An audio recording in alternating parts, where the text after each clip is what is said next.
for me, the intention in my life is, and I've thought about this, I just want to try improve as much as I can, and always be learning, always be getting better, always be working on myself. That's the overall intention of my life. But I know there's going to be lots of pitfalls. I know there's going to be lots of points where I'm going to be, low, or like things are going to happen, death's going to happen in my life, and that's going to have to be navigated, and all kind of other moods and patches in life that we all face at different times. But that's the overall intention that I want to kind of walk. And why do you want to improve and to grow? It's a good question, and I suppose some of it is a biological drive. Maybe it is that desire to. It's complex. I recognize that ultimately we all have this strange biological drive to prove ourselves, or to fit in, or to ascend the hierarchy. I don't really, so that is a part of the ingredients. But I think for me, my rationale is that I'm just very interested to see how much I can grow, and how much I can expand my mind. How much I can improve myself, how much I can improve maybe in my relationships, and the skills I learn, and how good I can just get. I'm here for whatever period of time I am, and I'm just intrigued to see, firstly, like the type of person I can intentionally become, and how good I can become, or whatever.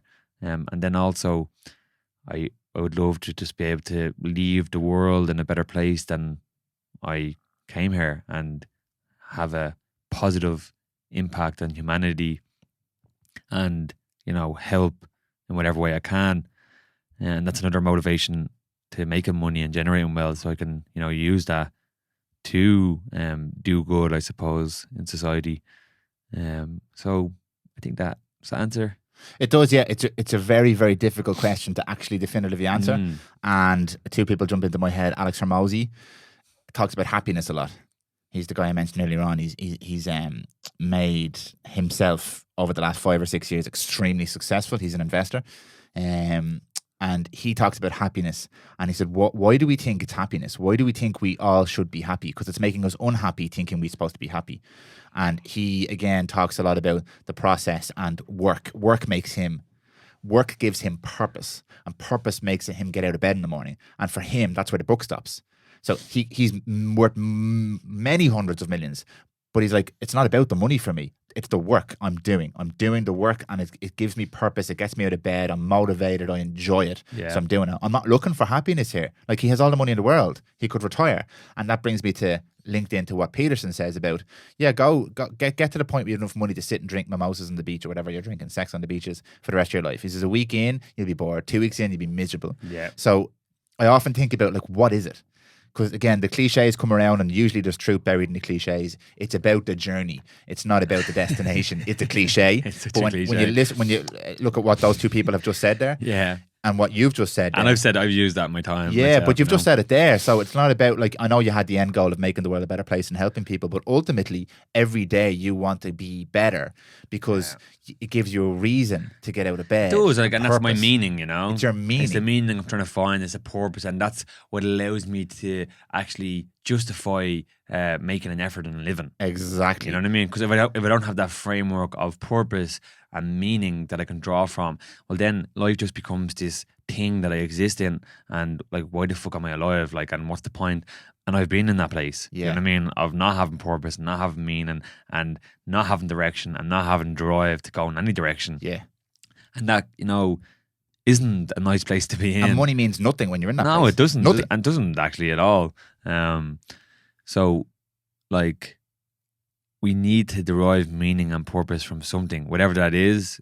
Sometimes it's bad, sometimes it's good, but I think it's just a very essential ingredient into, like, driving behavior in a way that is going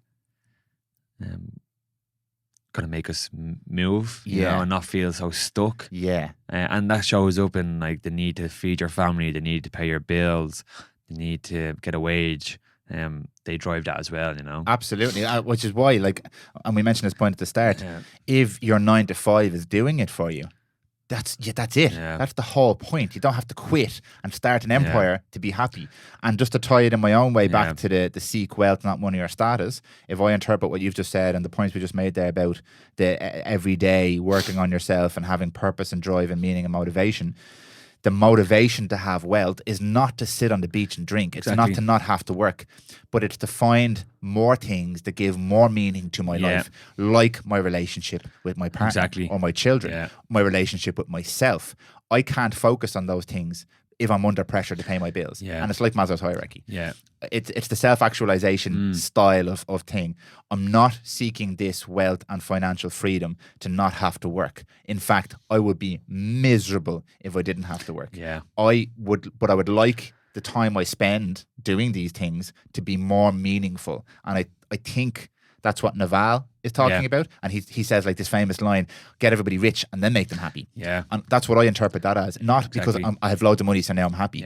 The money removes the pressure. But now I have a responsibility to not get caught in this more money, more power, more pressure. It's now, okay, now I've got the time, pal. Now what makes your life meaningful? And in my way, right or wrongly, at the moment, sitting here with you right now, having this conversation, doing this podcast, meeting the people I meet, doing the things I do, I'm trying to embody that in a very small way at the moment and spend some of that meaningful time now and not wait until I have all the wealth, while still using the skills and the benefits of spending that time to help me create the wealth and the money as well. The networking and the communication, the sense of connection, the sense of love, exploring myself. So I'm trying to do a small bit of it now. And eventually the goal is to not have any financial concerns. So I can do more of that stuff, not do less stuff. So I think that's my interpretation of that. And just to point out that there's another end of this, there's another contrast here. You could live a very free life, very simple life, have a plot of land with no desire to make money, and it might not be a necessity to this lifestyle. You could, get a minimal amount of money, buy a patch of land, rural. And I know people who do this, and they grow your own food, live a simple life, not be really attracted to the material lifestyle, and live way within your means, and not need to make a massive amount of money, and have meaning and purpose in your day-to-day, whether it's, growing the crops, taking care of the land. Maybe I have some friends that have a couple of animals and that's how they orientate themselves. So all that can exist without the desire or importance on generating wealth, But that is wealth. That it is wealth. And I think my point is like that wealth is required there. Yeah, that is, you're right. It is wealth. But I mean, like, I know what you mean. You don't have to put like this emphasis and so much importance on like generating wealth and a lot of wealth. You could have minimal wealth, but live within the means of what wealth you have. But yes, it is wealth, and that's the exact point we're making. But I feel like people might just perceive it in a way that you have to have loads of money, and all these requirements. You need to have assets and all this money working for you.